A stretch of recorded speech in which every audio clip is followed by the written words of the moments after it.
Hello everyone, स्वागत है आपका सोनिया टीचिंग क्लासेस में। कैसे हैं आप सब? आई होप अच्छे होंगे। चलिए स्टार्ट करते हैं आज के वीडियो को। फ्रेंड्स, आज के इस वीडियो में मैं आपके लिए हिंदी पेडागोगी से संबंधित जितने भी महत्वपूर्ण टॉपिक है सभी का एक क्विक रिवीजन लेकर आई हूँ। वीडियो छोटी ही रहेगी लेकिन बहुत ज़्यादा इम्पॉर्टेंट रहेगी एग्ज़ाम के लास्ट मोमेंट पर आपको रिवीजन करने के लिए। तो आप लोग कॉपी पेन लेकर बैठिएगा। वैसे मैं इसकी पीडीएफ टेलीग्राम चैनल पर डाल दूँगी। अगर आप लोगों ने अभी तक टेलीग्राम चैनल नहीं ज्वाइन किया है तो उसका लिंक मैंने डिस्क्रिप्शन में दे दिया है, आप लोग वहां पर ज्वाइन हो जाइए, इसकी पीडीएफ मिल जाएगी। फ्रेंड्स, हिंदी पेडागोगी के जो 15 क्वेश्चन आएंगे इन्हीं में से आएंगे। आप वीडियो को अंत तक ज़रूर देखिएगा। सारे इम्पॉर्टेंट टॉपिक मैंने कवर किए हैं। चलिए बिना देरी के स्टार्ट करते हैं वीडियो को। सबसे पहले हम जान लेते हैं भाषा शिक्षण की प्रमुख विधियाँ। भाषा शिक्षण की प्रमुख विधियाँ कौन कौन सी हैं, चलिए जानते हैं। पहली विधि है अनुकरण विधि। देखिए यह विधि क्या कहती है। इस विधि का प्रयोग प्रायः वाचन कला के विकास के हेतु किया जाता है। इसमें शिक्षक द्वारा पाठ वाचन के उपरांत या किसी शैक्षिक गतिविधि के उपरांत बच्चों द्वारा उन्हें दोहराया जाता है। अगली है आगमन विधि। इस विधि में विशिष्ट अनुभवों और उदाहरणों के माध्यम से समझाया जाता है। सामान्य नियम का निर्माण किया जाता है। यह बच्चों को सरल संप्रत्तियों के सहायता से नवीन ज्ञान का संचार करने में मदद करती है, ध्यान रखिएगा। निगमन विधि क्या कहती है।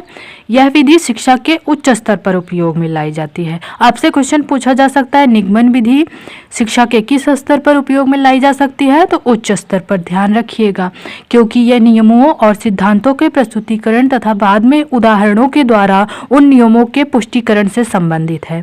यानी आगमन विधि में पहले क्या आएगा, आगमन विधि में पहले उदाहरण आएगा। ध्यान रखिएगा, मैं आपको ट्रिक बता रही हूँ। आगमन विधि में पहले उदाहरण आएगा, ठीक है, और निगमन विधि में पहले नियम आएगा। दोनों को आप याद करने की ट्रिक समझिए। आगमन में यहाँ पर देखिए ऊ बना है ना, तो इसमें पहले उदाहरण आएगा। फिर निगमन में देखिए नी लिखा है, तो इसमें पहले नियम आएगा। दोनों में कन्फ्यूजन हो जाता है ना, तो आज से आपका कन्फ्यूजन दूर हो गया है, ध्यान रखिए। आगमन में उदाहरण पहले आएगा, नियम बाद में आएगा, और निगमन में नियम पहले आएगा, उदाहरण बाद में आएगा। दोनों में कभी कभी पूछा जाता है कि इनका प्रयोग कैसे किया जाता है, ध्यान रखिएगा। भाषा प्रयोगशाला यह भाषा कौशल के विकास के लिए एक नवीन डिजिटल तकनीक स्रोत है। क्या है यह? डिजिटल तकनीक स्रोत है, ध्यान रखिएगा। इसमें microphone, tape recorder, hard copy, soft copy जैसे उपकरणों की मदद से भाषा शिक्षण का कार्य होता है। आपसे क्वेश्चन पूछा जाएगा भाषा प्रयोगशाला क्या है, तो क्या है? नवीन डिजिटल तकनीकी स्रोत है जिसके अंतर्गत बहुत सारे डिजिटल उपकरण रहते हैं, ध्यान रखिएगा। इस तरह क्वेश्चन बनते हैं। अगला देखिए, चलिए अब भाषा अधिगम के प्रमुख सिद्धांत जानते हैं। जैसा कि मैंने आपको पहले ही बता दिया फ्रेंड्स, ये क्विक रिवीजन है संपूर्ण पेडागोजी का, तो आप लोग वीडियो को अंत तक जरूर देखिएगा। सभी इम्पॉर्टेंट टॉपिक मैंने कवर किए हैं जो बहुत ज़्यादा प्रीवियस ईयर में पूछे गए हैं। भाषा अधिगम के प्रमुख सिद्धांत हैं, इनमें जो प्रमुख मनोवैज्ञानिक हैं उन्हें मैंने यहाँ पर इंक्लूड किया है। चोम्स्की, वाइगोत्स्की, जीन पियाजे, स्किनर। चलिए इनका भाषा अधिगम सिद्धांत क्या कहता है समझिए थोड़ा थोड़ा, जो एग्जाम के पॉइंट ऑफ व्यू से इम्पॉर्टेंट है, जो पूछे जाते हैं लगातार। चोम्स्की का भाषा अधिगम सिद्धांत क्या कहता है। चोम्स्की का भाषा अधिगम सिद्धांत समझिए। चोम्स्की का मानना है कि बच्चों में भाषा सीखने की क्षमता जन्मजात होती है, लेकिन भाषा सीखने का क्रियान्वयन वातावरण से होता है। चोम्स्की का क्या मानना है कि बच्चों में भाषा सीखने की क्षमता जन्मजात होती है, लेकिन जो भाषा सीखने की क्षमता है वह वातावरण द्वारा संचालित होती है, ध्यान रखिएगा। चोम्स्की के मुताबिक बच्चों में भाषा अर्जन की क्षमता ही भाषा अधिग्रहण का आधार होती है।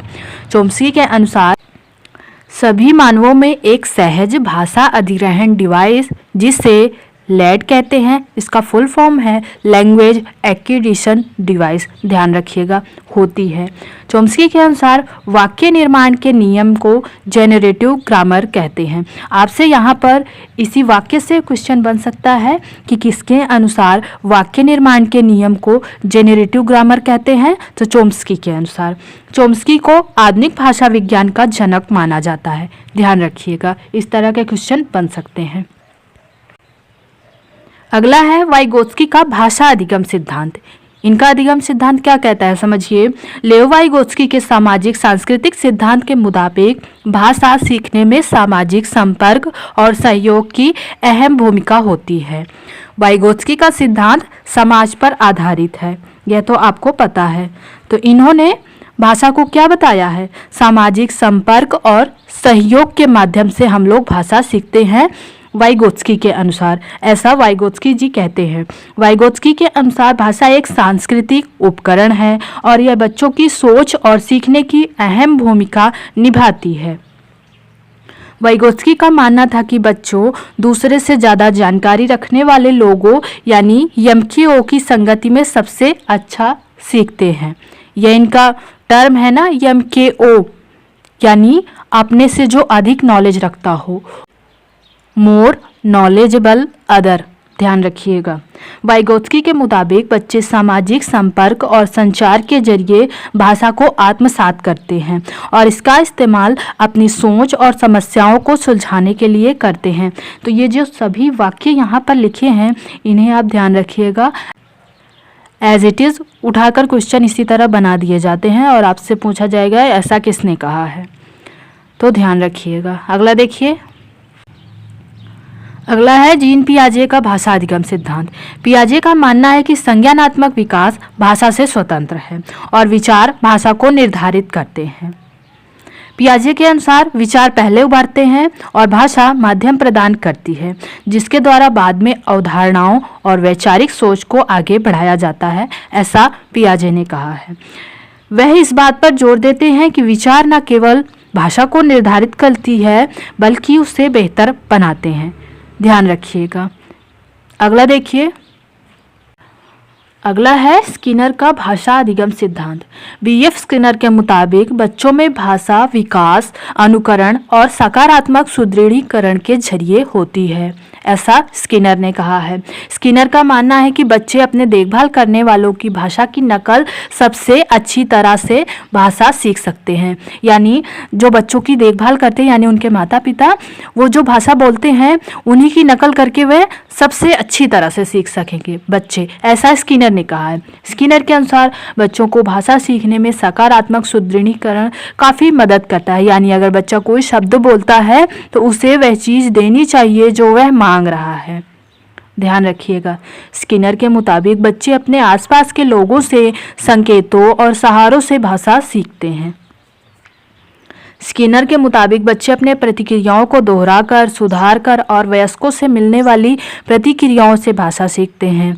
स्किनर के मुताबिक बच्चे वर्णों का उच्चारण अनुकरण के आधार पर करते हैं। दोहराने के दौरान जब बच्चे जोर से उच्चारण करते हैं तो उनके वागेंद्रियों में आने वाली दृढ़ता धीरे धीरे शुद्ध उच्चारण में बदल जाती है।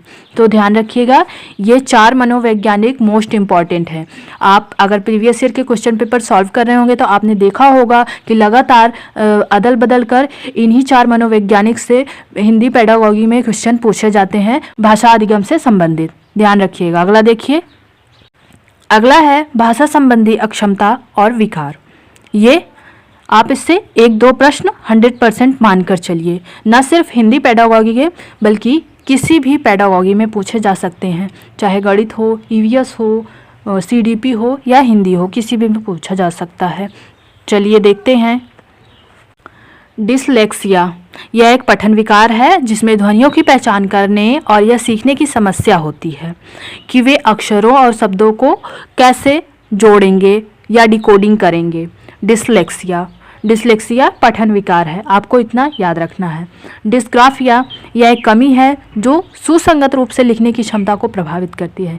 यानी डिस्ग्राफिया जो है वह लिखने से संबंधित है। अब आप इसे याद कैसे करेंगे, हम ग्राफ बनाते हैं तो लिखकर बनाते हैं ना, ठीक समझिए, हम ग्राफ बनाते हैं तो लिखकर बनाते हैं ना, तो डिस्ग्राफिया क्या है, लिखने से संबंधित विकार है। इस तरह आप याद रखिएगा, कंफ्यूज नहीं होंगे। डिसकैलकुलिया यह गणना संबंधी विकार है। अब आप इसे याद कैसे रखेंगे, कैलकुलेशन हम गणित में ही करते हैं ना, तो ये गणना से संबंधित विकार है। डिस्फेजिया यह एक भाषा विकार है जो संचार कौशल को प्रभावित करता है, ध्यान रखिएगा। डिस्पेक्सिया यह एक मोटर विकार है जो ध्वनियों के उत्पादन के लिए जीभ और होठों के समन्वय को प्रभावित करता है। अफेजिया यह भाषा की एक हानि है जो संचार करने की क्षमता को प्रभावित करती है। तो इस तरह ध्यान रखिएगा। यहाँ पर हकलाना इम्पॉर्टेंट है। यह एक भाषण विकार है जो बार बार एक ही शब्दों को दोहराकर भाषण के प्रवाह को प्रभावित करता है। यह प्रीवियस ईयर में पूछा गया है, तो इसे ध्यान रखिएगा। प्रीवियस ईयर के माध्यम से ही अनुमान लगाते हैं कि कैसे क्वेश्चन बनेंगे ना, तो ध्यान रखिएगा। अगला देखिए, अगला है भाषा अर्जन और भाषा अधिगम। इससे भी आप 1-2 प्रश्न 100% मानकर चलिए। फ्रेंड्स, जैसा कि मैंने पहले ही आपको बताया है, इस वीडियो में जो है मैंने मोस्ट इम्पॉर्टेंट टॉपिक इंक्लूड किए हैं। तो वीडियो बहुत ही इम्पॉर्टेंट है, आप पूरा वीडियो देख लेंगे तो आपका हिंदी पेडागोगी रिवीजन 100% हो जाएगा, जिसके माध्यम से आप 15 क्वेश्चन अगर पेडागोगी के आएंगे तो आप 12 क्वेश्चन जरूर सही कर पाएंगे। चलिए आगे देखते हैं। भाषा अर्जन। भाषा अर्जन क्या है, देखिए, यह एक सहज, स्वाभाविक और अनौपचारिक प्रक्रिया है। आपसे क्वेश्चन पूछा जा सकता है भाषा अर्जन कैसी प्रक्रिया है, तो अनौपचारिक प्रक्रिया है, सहज है, स्वाभाविक है, इस तरह क्वेश्चन बनता है। इसमें बच्चा अपने आसपास के वातावरण, माता पिता और बड़ों के संपर्क में रहकर भाषा सीखता है। भाषा अर्जन में बच्चा श्रवण, अनुकरण की प्रक्रिया से भाषा सीखता है। यह प्रक्रिया 2 साल की उम्र तक चलती है, ध्यान रखिएगा। भाषा अर्जन को प्रथम भाषा भी कहा जाता है। यह क्वेश्चन बनता है, किसे प्रथम भाषा कहा जाता है, तो भाषा अर्जन को प्रथम भाषा कहा जाता है। इसमें मातृभाषा या क्षेत्रीय भाषा सीखी जाती है। अगला देखिए, अगला है भाषा अधिगम। यह एक सचेतन प्रक्रिया है। इसमें बच्चा औपचारिक रूप से सीखता है। भाषा अर्जन में अनौपचारिक था, भाषा अधिगम औपचारिक है। इसे हम विद्यालय, शिक्षण संस्थानों में भाषा के नियमों द्वारा सीखते हैं। भाषा अधिगम में नियम और ग्रामर का पालन होता है, यानी यहाँ पर भाषा के नियम सीखेंगे, ग्रामर सीखेंगे, यानी एक मानक भाषा सीखेंगे। भाषा अधिगम को भाषा द्वितीय भी कहा जाता है। जैसा कि अभी आपने पढ़ा, भाषा अर्जन प्रथम भाषा है तो भाषा अधिगम द्वितीय भाषा होगी। इसमें क्षेत्रीय भाषा के अलावा अन्य भाषाएं सीखी जाती है। जैसे आपने भाषा अर्जन में अपनी मातृभाषा मान लीजिए हिंदी सीखी है, तो भाषा अधिगम में आप क्या इंग्लिश सीखेंगे। इंग्लिश सीखेंगे, वह भी उसके ग्रामर, उसके नियम के साथ। अगला देखिए, अगला है राष्ट्रीय शिक्षा नीति एवं त्रिभाषा सूत्र। यह क्या कहता है, समझिए। राष्ट्रीय शिक्षा नीति 2020 के अनुसार भाषा सीखना बच्चे के संज्ञानात्मक विकास का एक महत्वपूर्ण हिस्सा है। इसका प्राथमिक उद्देश्य बहुउद्देश्यता यानी मल्टीलिंगुअलिज्म और राष्ट्रीय सद्भाव यानी नेशनल हार्मनी को बढ़ावा देना है। त्रिभाषा सूत्र का उद्देश्य हिंदी व गैर हिंदी भाषी राज्यों में भाषा के अंतर को समाप्त करना है। पहली भाषा, त्रिभाषा सूत्र के अंतर्गत जो पहली भाषा होगी वह होगी मातृभाषा या क्षेत्रीय भाषा। दूसरी भाषा होगी हिंदी भाषा राज्यों में यह अन्य आधुनिक भारतीय भाषा या अंग्रेजी होगी। गैर हिंदी भाषा राज्यों में यह हिंदी या अंग्रेजी कुछ भी हो सकती है। तीसरी भाषा जो होगी हिंदी भाषी राज्यों में यह अंग्रेजी या एक आधुनिक भारतीय भाषा होगी और गैर हिंदी भाषी राज्यों में यह अंग्रेजी या एक आधुनिक भारतीय भाषा होगी। तो इस तरह ध्यान रखिएगा कि त्रिभाषा सूत्र के अंतर्गत कौन कौन सी भाषाएं आती हैं। अगला देखिए, अगला है रचनात्मक एवं योगात्मक मूल्यांकन यानी फॉर्मेटिव एंड समेटिव असेसमेंट। ये बहुत इंपॉर्टेंट है, इसे भी ध्यान रखिएगा, अच्छे से समझिएगा। रचनात्मक मूल्यांकन यानी फॉर्मेटिव असेसमेंट, ये कौन सा है, ये फॉर्मेटिव असेसमेंट है। ये क्या कहता है, समझिए। यह एक सतत प्रक्रिया है जिसमें छात्रों के सीखने की निगरानी की जाती है और उन्हें लगातार फीडबैक दिया जाता है। इसका मकसद है छात्रों के सीखने को बेहतर बनाना और निरंतर विकास को बढ़ावा देना। रचनात्मक मूल्यांकन में शिक्षक छात्रों से बातचीत करते हैं और उनकी प्रगति का आकलन करते हैं, जैसे प्रश्नोत्तरी, परीक्षण, परियोजनाएं, मौखिक प्रस्तुतियाँ, समूह कार्य, कक्षा में खेल, ये सब क्या है, फॉर्मेटिव असेसमेंट के उदाहरण है। फॉर्मेटिव असेसमेंट जो है वह लगातार होता रहता है। दोनों में डिफरेंस ध्यान रखिएगा। फॉर्मेटिव असेसमेंट लगातार होता रहता है, समेटिव असेसमेंट जबकि एक ही बार होता है। समझिए समेटिव असेसमेंट कैसा है।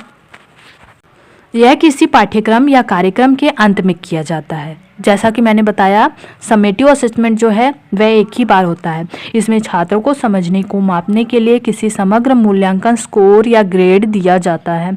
योगात्मक मूल्यांकन में आमतौर पर मानकीकृत मानदंडों का इस्तेमाल होता है।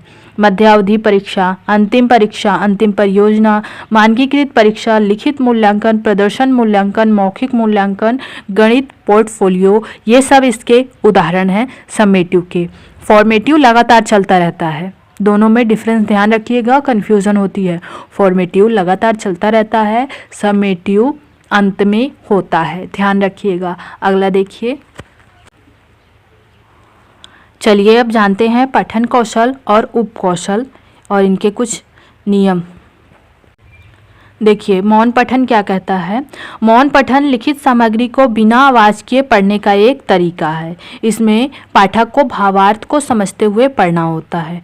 मौन पठन के कुछ उदाहरण हैं, यात्रा पुस्तक या गाइड पढ़ना, आत्मकथा पढ़ना, जीवनी पढ़ना, यात्रा वृत्तांत, निबंध पढ़ना, साहित्य पढ़ना, पत्रिकाएं पढ़ना, ये सब क्या है, मौन पठन के उदाहरण है, ध्यान रखिएगा। अगला है सास्वर पठन। सास्वर पठन पठन का एक प्रकार है जो बच्चों द्वारा पाठ को स्वर सहित पढ़ते हुए अर्थ ग्रहण करने से संबंधित है। यह बच्चों में वाचन कौशल का विकास करता है। सभाओं में पढ़े गए भाषण, परिसंवाद, सेमिनार, विचार गोष्ठी में पढ़े हुए वक्तव्य, रामचरितमानस, महाभारत, कृष्ण लीला, बाइबिल आदि मुखर पाठ सस्वर वाचन ही है, ध्यान रखिएगा। अगला देखिए, अपमथन या सरसरी तौर पर पढ़ना, जिसे स्किमिंग भी कहते हैं। स्किमिंग में सामग्री की सामान्य समझ प्राप्त करने के लिए पाठ को जल्दी से पढ़ना शामिल है। आपसे क्वेश्चन पूछा जा सकता है स्किमिंग क्या है, तो स्किमिंग क्या है, सामग्री की सामान्य समझ प्राप्त करने के लिए पाठ को जल्दी से पढ़ना स्किमिंग है। ये वर्ड थोड़ा अलग है, सीधा वर्ड ही देकर आपसे पूछा जा सकता है, ध्यान रखिएगा। अगला देखिए, गहन पठन यानी इंटेंसिव रीडिंग। ये क्या है, गहन पठन किसी पाठ में सूक्ष्म विवरणों का विश्लेषण करने और उसकी विषय वस्तु तथा अर्थ की गहन समझ विकसित करने का एक तरीका है, ध्यान रखिएगा। अगला देखिए, व्यापक या विस्तृत पठन यानी एक्सटेंसिव रीडिंग। व्यापक पठन तब उपयोग करने के लिए एक उपयुक्त तकनीकी है जब लक्ष्य आनंद के लिए पढ़ना या किसी विशेष विषय पर अधिक सतही मात्रा में जानकारी एकत्र करना हो, ध्यान रखना।